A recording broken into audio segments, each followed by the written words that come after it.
ரகுமான் கான் அவர்களே, கொடியேற்றி வைத்த திருமதி வன்னை தேவகி அவர்களே, கழகத்தினுடைய பொதுச் செயலாளர் இனமான பேராசிரியர்களே, பொருளாளர் அருமை நண்பர் ஆற்காடு வீராசாமி அவர்களே, துணை பொதுச் செயலாளர்கள் தம்பி மு.க. ஸ்டாலின் அவர்களே, பரிதி இளமெழுதி அவர்களே, திருமதி சர்க்குணவாண்டியர் அவர்களே, முதன்மை செயலாளர் தம்பி துரைமுருகன் அவர்களே, வரவேற்பு குழு தலைவர் தம்பி இ. பெரியசாமி அவர்களே, மாவட்டத்தினுடைய செயலாளர்கள் எல். மூக்கையா அவர்களே, மூர்த்தி அவர்களே, மத்திய அமைச்சர் பெருமக்களே, நாடாளுமன்ற சட்டப்பேரவை முன்னாள் இந்நாள் உறுப்பினர்களே, தமிழ்நாடு காங்கிரஸ் கட்சியினுடைய தலைவர் அருமை தம்பி ஜி.கே. வாசன் அவர்களே, பாட்டாளி மக்கள் கட்சியினுடைய நிர்வாக தலைவர் ஐயா டாக்டர் ராமதாஸ் அவர்களே, மறுமலர்ச்சி திராவிட முன்னேற்ற கழகத்தினுடைய பொதுச் செயலாளர் அன்றும் இன்றும் என்றும் என் தம்பி வைகோ அவர்களே, மார்க்சிஸ்ட் கம்யூனிஸ்ட் கட்சியினுடைய தமிழ் மாநில செயலாளர் தோழர் என் வரதராஜன் அவர்களே, இந்திய கம்யூனிஸ்ட் கட்சியினுடைய தமிழ் மாநில செயலாளர் தோழர் நல்லகண்ணன் அவர்களே, இந்திய யூனியன் முஸ்லீம் லீக்கினுடைய தமிழ் மாநில தலைவர் பேராசிரியர் காதர் மொய்தீன் அவர்களே, எம்ஜிஆர் கழகத்தினுடைய தலைவர் அருமை சகோதரர் ஆரம்பி அவர்களே, தமிழக முஸ்லீம் முன்னேற்ற கழகத்தினுடைய தலைவர் ஜவாஹர்லா அவர்களே, மூவேந்தர் முன்னணி கழகத்தினுடைய தலைவர் டாக்டர் சேதுராமன் அவர்களே, தமிழ் மாநில தேசிய லீக்கினுடைய பொதுச் செயலாளர் தம்பி திருப்பூர் அல்தாப் அவர்களே, உழவர் உழைப்பாளர் கட்சியினுடைய தலைவர் சகோதரர் செல்லமுத்து அவர்களே, இந்திய சமூக நீதி இயக்கத்தினுடைய தலைவர் அன்புக்குரிய பேராயர் எஸ்ரா சர்க்குணம் அவர்களே, ஃபார்வர்ட் பிளாக் வல்லரசு கட்சியினுடைய அகில இந்திய பொதுச் செயலாளர் தம்பி கதிரவன் அவர்களே, புரட்சி பாரதம் கட்சியினுடைய தலைவர் தம்பி ஜெகன்மூர்த்தி அவர்களே, தாய்மார்களே, பெரியோர்களே, என் உயிரினும் மேலான அன்பு உடன்பிறப்புகளே, திண்டுக்கல்லில் 2 நாட்களாக நடைபெறுகின்ற இந்த மகத்தான மாநாட்டில் நிறைவுரை ஆற்றுகின்ற வாய்ப்பை பெற்று இந்த வாய்ப்பு முழுமையாக நிறைவேற முடியாமல் மழை குறுக்கிட்டிருக்கின்றது. இந்த மழை மக்களுக்கு தேவை. அதனால் மழை வந்துவிட்டதே என்று சிடுங்காமல், சீராமல், வேதனைப்படாமல் மாமழை போற்றுதும் மாமழை போற்றுதும் என்று சிலப்பதிகாரத்தில் வருகின்ற வரிகளை சிந்தையிலே பதித்துக் கொண்டு இந்த மழைக்கு இடையிலேயும் சில கருத்துக்களை இந்த மாநாட்டின் வாயிலாக உங்கள் முன்னால் எடுத்து வைக்க விரும்புகின்றேன். முதலில் இங்கே நம்முடைய தம்பி வைகோ அவர்கள் திருச்சியிலே நடைபெற்ற மாநாட்டில் அறிஞர் அண்ணா அவர்களுடைய மறைவுக்கு பிறகு நடைபெற்ற மாநாட்டில் திராவிட முன்னேற்ற கழகத்தினுடைய முழக்கங்களாக 50 முழக்கத்தை வெளியிட்ட போது மாநிலத்திலே சுயாட்சி, மத்தியிலே கூட்டாட்சி என்று அன்றைக்கு சொன்னாயே, அது நீடிக்கிறதா அல்லது இடையிலே கூட்டணி ஆட்சி என்றெல்லாம் வாசகங்கள், புதிய புதிய பெயர்கள், சொற்றொடர்கள் அரசியல் வட்டாரத்திலே உலவுகிறதே, அந்த மேகங்களில் மத்தியிலே கூட்டாட்சி மாநிலத்திலே சுயாட்சி என்ற அந்த கதிரவன் மறைந்து விட்டதா என்று கேட்டு அதை இங்கே விளக்க வேண்டும் என்று வைகோ கேட்டுக்கொண்டார். நான் அது மறந்துவிடப்பட்ட ஒன்று அல்ல என்பதையும், அது தொடர்ந்து கொண்டே இருக்கும் என்பதையும், அந்த லட்சியம் ஈடேறும் வரையில் அந்த முழக்கம் திராவிட முன்னேற்ற கழகத்திற்கு சொந்தமான முழக்கமாக மாத்திரமல்ல, வைகோ தம்பி இங்கே குறிப்பிட்டதைப் போல் திராவிட இயக்கத்தினுடைய முழக்கமாக இருப்பதற்கும் திராவிட முன்னேற்ற கழகம் பாடுபடும் என்பதை நான் இங்கே தெரிவித்துக் கொள்கின்றேன். கூட்டணி என்பது வேறு.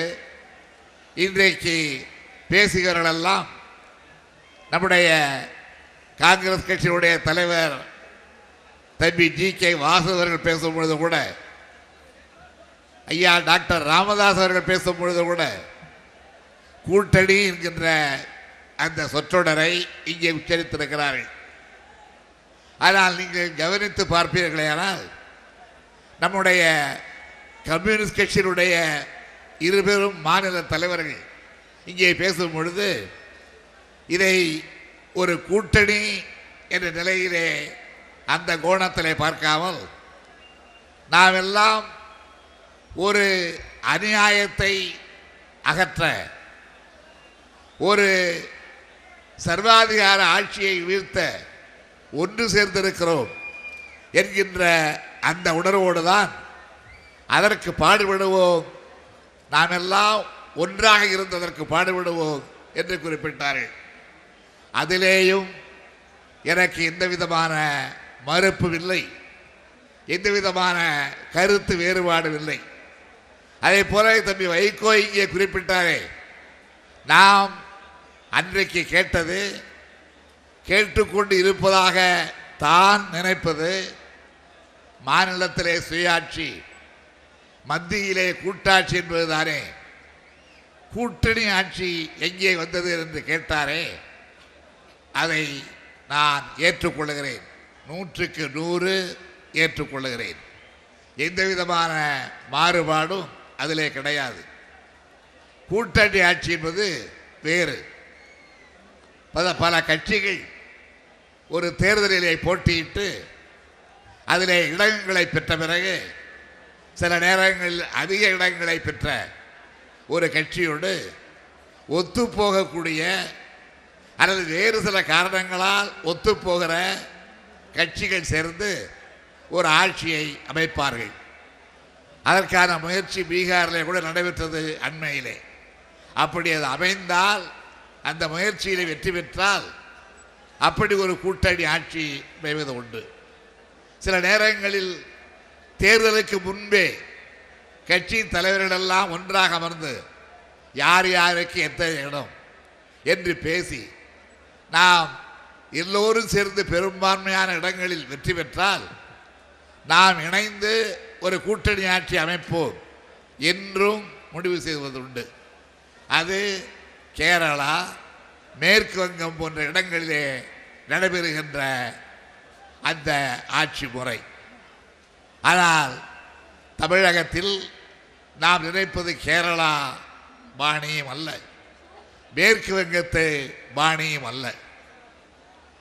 தம்பி வைகோ சொன்னதை போல அறிஞர் அண்ணா 67ஆம் ஆண்டு கூட்டணிக்கான ஒரு முயற்சியை எடுத்து அதிலே பல கட்சிகள் இணைந்து அன்றைக்கு ஒரு மகத்தான வெற்றியை பெற்று ஆட்சி பொறுப்பு யார், அதை ஏற்பது யார் என்ற கேள்வி எழுந்தபோது அதை ஏற்பது திராவிட முன்னேற்ற கழகம் என்று அண்ணா சொன்னாரே, அதை போல அமைய வேண்டும் என்பதுதான் தம்பி வைகோ இங்கே சொன்ன கருத்தாகும். கூட்டாட்சி சுயாட்சி என்பது ரெண்டு தத்துவங்கள். அகில இந்திய அளவில் மாநிலங்களுக்கு இடையே ஏற்படுகின்ற சில பிரச்சனைகளை வைத்தோ அதிகாரங்களை அளவிட்டோ எந்தெந்த அதிகாரங்களை மாநிலம் வைத்துக் கொள்வது, எந்தெந்த அதிகாரங்களை மத்தியிலே உள்ளவர்கள் வைத்துக் கொள்வது என்று கணக்கிட்டு யோசித்து சிந்தித்து அதில் இப்பொழுது வாதிக்கப்படுகின்ற எஞ்சிய அதிகாரங்கள் அனைத்தும் மாநிலங்களுக்கே வேண்டும் என்று நாம் ஆரம்ப முதலே சொல்லி வருகின்ற அந்த கருத்துக்கு ஏற்ப தத்துவங்கள் என்ற முறையிலே கூட்டாட்சி தத்துவத்தினுடைய அடிப்படையில் மத்தியிலே கூட்டாட்சியும் மாநிலங்களிலே சுயாட்சியும் ஏற்பட வேண்டும் என்பதுதான் நம்முடைய கொள்கை, நம்முடைய கோரிக்கை. திராவிட நாடு பிரிவினை கோரிக்கையை கைவிட்ட நேரத்தில் அண்ணா அவர்கள் நாங்கள் பிரிவினையை கைவிட்டு விட்டோம், ஆனால் மாநில சுயாட்சி தத்துவத்தை கைவிடவில்லை என்று பிரிவினைக்கு எதிர்ப்பாக மாநாடுகள் நடத்தி கொண்டிருந்த சிறந்த செல்வர் மாப்போசி அவர்களே மாநில சுயாட்சி மாநாடு நடத்தி அந்த மாநாட்டிலே முதலமைச்சர் என்ற முறையிலே அறிஞர் அண்ணா கலந்து கொண்டு அப்பொழுது பேசியிருக்கிறார். மத்தியிலே கூட்டாட்சியும் மாநிலங்களிலே சுயாட்சியும் அதுதான் எங்களுடைய அரசியல் கோட்பாடு இனிமேல் என்று குறிப்பிட்டிருக்கிறார். அதிலிருந்து நிச்சயமாக திராவிட முன்னேற்ற கழகம் வேறு வழிக்கு செல்லாது மாநிலத்திலே சுயாட்சி மத்தியிலே கூட்டாட்சி என்ற அந்த அரசியல் தத்துவத்தை நாம் கடைபிடிப்போம். தேர்தலுக்காக அமைகின்ற இந்த உறவுகள் எத்தனையோ நேரங்களில் கட்சிகளுடைய அடிப்படையிலே கட்சிகளுடைய அவர்களுக்கு ஏற்படுகின்ற சந்தர்ப்பங்கள் அசந்தர்ப்பங்கள் இந்த நிலையிலே தான் கருதப்பட்டிருக்கின்றது, கட்சிகளுக்கு இடையே ஏற்படுகின்ற கூட்டணிகள். ஆனால் நாம் சொல்லுகின்ற கூட்டாட்சி என்பது ஒரு தத்துவம், நிலையான தத்துவம். அந்த கூட்டாட்சி தத்துவம் நிலையானதாக அரசியல் சட்டத்திலே அமைந்து விடுவேயானால் அதற்கு ஏற்பத்தான் எதிர்காலத்திலே ஆட்சி முறைகள் உருவாகும். அப்படி உருவாக சூழ்நிலையை நாம் ஏற்படுத்த வேண்டும். அதற்காகத்தான் நாம் போராட வேண்டும். ஆகவே மாநில சுயாட்சி என்பதை ஏதோ ஒரு கோஷமாக ஒலித்து விட்டு விடுவது என்பதல்ல, அது ஒரு வழக்கமாக விடப்படுகின்ற அரசியல் கோஷங்களிலே ஒன்று அல்ல. அது நிரந்தரமான நிலையான முழக்கமாக நம்முடைய கொள்கையாக அது நிறைவேறி தீர வேண்டும் என்பதற்காக அதற்காக பாடுபடக்கூடியதாக. ஒருவேளை மாநிலங்கள் அதிக அதிகாரங்களை பெறக்கூடாது, சுயாட்சி தன்மையோடு விளங்கக்கூடாது, அதை அடக்கியே தீருவோம் என்று ஒரு ஆதிக்க சக்தி கிளம்புமே. ஆனால் அதை எதிர்த்து போராடவும் அதை எதிர்த்து தியாகங்களை செய்யவும் கூட நாம் தயாராக இருக்க வேண்டும். வெறும் தேர்தலுக்காக மாத்திரமல்ல, மாநில சுயாட்சி அமைப்பதற்காகவும் நாம் தியாகத்திற்கு தயாராக இருப்போம் என்பதை இங்கே தம்பி வைகோ அவர்களுக்கு நான் சொல்லிக் கொள்ளுகின்றேன். இங்கே அவருடைய பேச்சை நீண்ட காலத்துக்கு பிறகு நான் இன்றைக்கு கேட்டேன். இடையிலே சில வருடங்கள் உருண்டு போன பிறகு அவருடைய பேச்சை இங்கே நான் கேட்டேன். திண்டுக்கல் ரயிலடியிலே நடந்த சமாச்சாரத்தில் இருந்து என் மீது திருநெல்வேலி மாவட்டத்திலே ஒளி வீசப்பட்ட அந்த நிகழ்விலே இருந்து பல நிகழ்ச்சிகளை இங்கே நினைவுபடுத்தினார். இவ்வளவு நிகழ்ச்சிகளையும் அவர் நினைவுபடுத்திய நேரத்தில் என்னுடைய விழிகள் கலங்கி இருந்ததை, என்னுடைய விழிகள் என்னை அறியாமலே கண்ணீர் வெடித்ததை அவர் இங்கிருந்து பார்த்திருக்க முடியாது, அவர் பேசிய இடத்துல இருந்து பார்த்திருக்க முடியாது.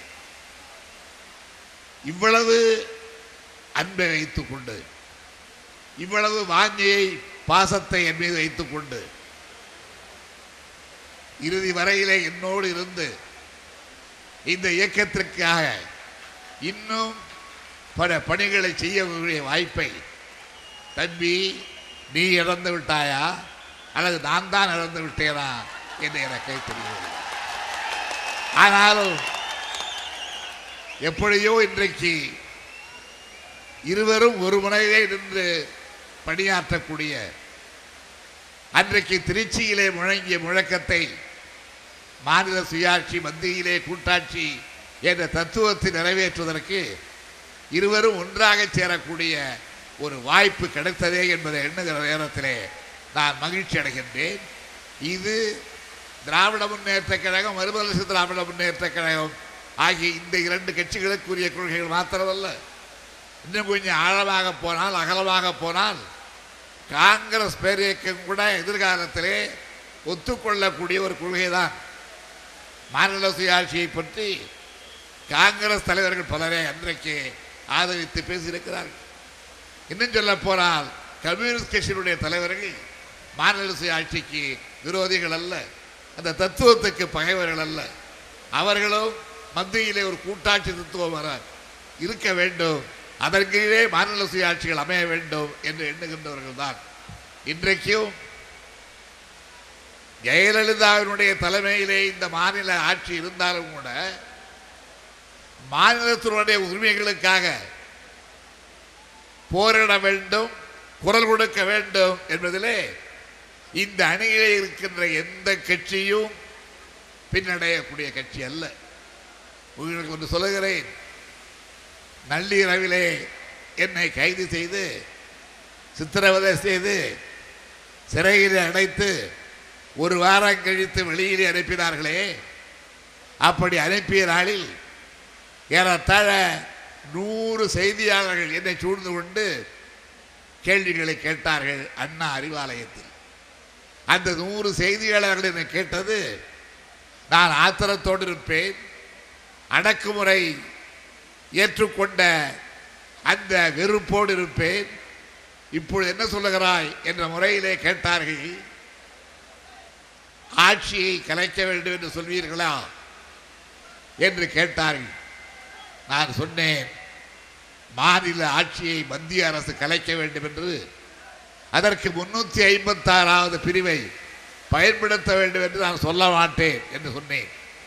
ஒரு நிருபர் கேட்டார், உங்கள் பொதுச் செயலாளர் பேராசிரியர் சொல்லியிருக்கிறாரே 386 பயன்படுத்தலாம் அல்லது ஆட்சியை கலைக்கலாம் என்று சொல்லியிருக்கிறாரே என்று சொன்ன போதோடு நான் சொன்னேன், அவர் அந்த அரசியல் தத்துவத்தை விட என் மீது வைத்திருக்கின்ற அன்பின் காரணமாக, எனக்கு இழைக்கப்பட்ட அந்த கொடுமையின் காரணமாக ஆத்திரத்தில் சொல்லியிருக்கலாம். நான் அவரை கூட சமாதானப்படுத்தி 356 மத்திய அரசு பயன்படுத்தக்கூடாது என்பதை போராட்டமே நடத்துவேன், அதை ஏற்றுக்கொள்ள மாட்டேன் என்றுதான் சொன்னேன். அதற்கு என்ன காரணம்? மாநில சுயாட்சியிலே நாம் கொண்டிருக்கின்ற அந்த பற்று பாசம்தான் காரணம். எனவே மாநில சுயாட்சி மத்தியிலே கூட்டாட்சி என்பது இன்றைக்கு முழுமை பெறாத ஒன்றாக இருந்தாலும் கூட அது முழுமை பெற வேண்டும், அந்த தத்துவம் வெற்றி அடைய வேண்டும் என்பதற்காக நாம் தொடர்ந்து பாடுபடுவோம் என்று இந்த மாநாட்டிலே அறிவிக்க கடமைப்பட்டிருக்கின்றேன். இன்னும் 8 அல்லது 9 மாதங்களில் நாம் ஒரு பெரிய சட்டமன்ற தேர்தலை, மாநில அளவிலே நடைபெற இருக்கின்ற தேர்தலை சந்திக்க இருக்கின்றோம். இன்றைக்கு அதை பற்றி நீண்ட நேரம் பேச வேண்டும் என்று குறிப்புகளை எல்லாம் தயாரித்து வைத்தேன். ஆனால் இயற்கை அதற்கு இடம் தரவில்லை. தேர்தலை சந்திப்பதற்கு பொதுமக்களை தயாரிக்க வேண்டும்.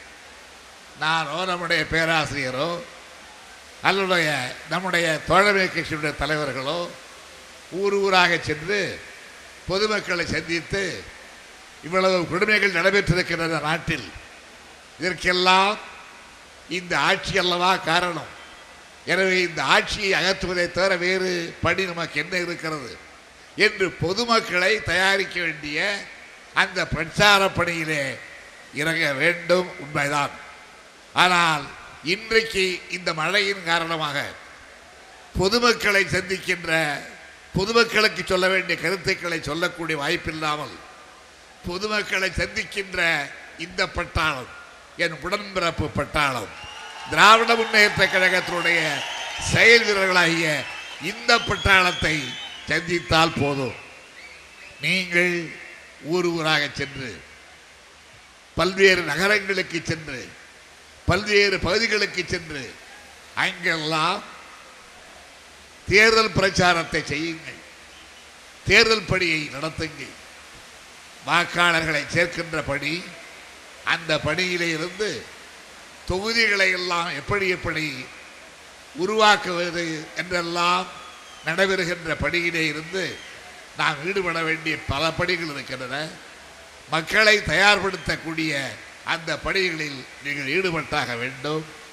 திராவிட முன்னேற்ற கழகம் அதனுடைய தலைமையிலே ஒரு கூட்டணி, இந்த தோழமை கட்சியினுடைய அணி உருவாகிறது என்றாலும், உருவாகி இன்றைக்கு செயல்பட தொடங்குகிறது என்றாலும் கூட ஒவ்வொரு கட்சியும் வளர வேண்டும், இன்னும் வலுப்பெற வேண்டும் என்பதிலே நான் அடங்காத ஆசை உள்ளவர்.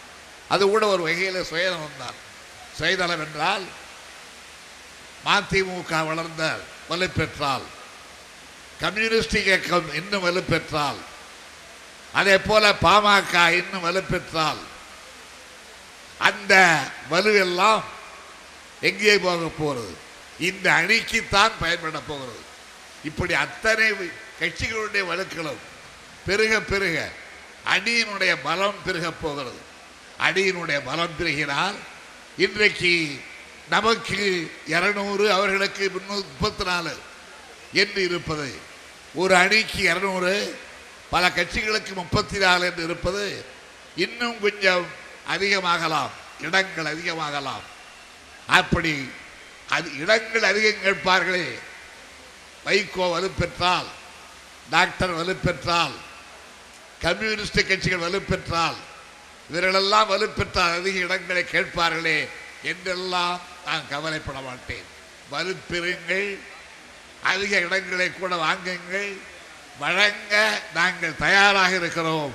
ஆனால் அப்படி வழங்கப்படுகிற நேரத்திலே நாம் இன்றைக்கு இருக்கிற சனியனை, தமிழ்நாட்டிற்கு ஏற்பட்டிருக்கின்ற இந்த பீடையை, தமிழ்நாட்டை பிடித்து ஆட்டுகின்ற இந்த பேயை அதனால் விளக்க முடியும் என்றால் விளக்குவோம். அதற்காக நான் உங்களுக்கு இவ்வளவு போதும், உங்களுக்கு இவ்வளவு போதும், அதற்கு மேல வேண்டாம் என்று நிச்சயமாக இந்த கருணாநிதி சொல்ல மாட்டான். நான் கொடுக்கிறவனாக இருக்க மாட்டேன், நீங்களும் வாங்குவவர்களாக இருக்க வேண்டும் என்று நான் சொல்ல மாட்டேன். எல்லோரும் உட்கார்ந்து பகிர்ந்து கொள்வோம், பகிர்ந்து கொண்டு அந்த படையை நடத்துவோம். அந்த போரில், ஜனநாயக போரில் வெற்றி பெறுவோம். அதற்கு தயாராகுங்கள், தயாராகுங்கள் என்று கேட்டுக்கொள்கிற அதே நேரத்தில் இந்த மாநாட்டை பற்றி ஒரு சில வார்த்தைகள். இந்த மாநாட்டில் நம்முடைய தம்பி பெரியசாமியும் செயலாளர்கள்,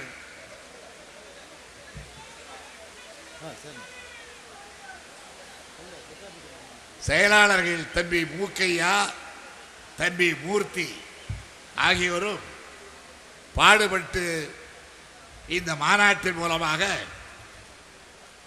ஒரு நிதியை தலைமை கழகத்துக்கு தர வேண்டும் என்று நாங்களும் கேட்டுக்கொண்டு அவர்களும் அதற்கான முயற்சிகளை ஈடுபட்டு இதுவரையிலே